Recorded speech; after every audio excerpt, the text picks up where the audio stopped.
বন্ধুরা good morning সবাইকে। এই যে আমার মিনিমা স্কুল থেকে এসে গেছে। এই দেখো স্কুল থেকে এই প্রত্যেকদিন কিছু না কিছু চোখ নিয়ে এসছে। দেখো না না চোখ বের করেছিস, বেশ করেছিস। যা আমার রান্না এদিকে আমি এই চিংড়ি মাছ বাছছিলাম, দেরি হয়ে গেছে। চিংড়ি মাছ দিয়ে গাঠি কচু রান্না করছি। গাঠি কচুটা বেছে ভালো করে ভেজে টেজে ফোড়ন দিয়ে তারপরে জল দিয়ে চিংড়ি মাছটা দেবো, কারণ আমার দেরি। মাছটা বাছা গুছিয়ে রাখা ছিল না, এগুলো বাছতেই তো সময় চলে গেছে।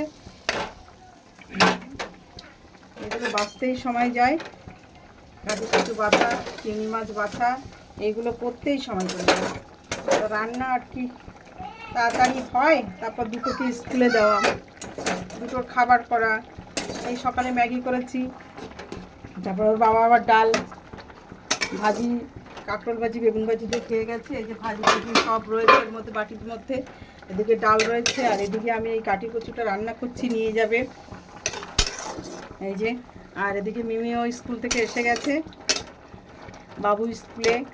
এই সকালে কাজ সেরে এগুলো করতে করতে অনেকটা টাইম হয়ে যায়। এদিকে কি এই যে আবার এবার আয়, আরেকজন এসে বায়না করছে, ওটা এখন ঝালমুড়ি। ঝালমুড়ি এখন কি বিকালে খাবি না? এই যে শুরু হয়ে গেছে উৎপাত। Okay bye.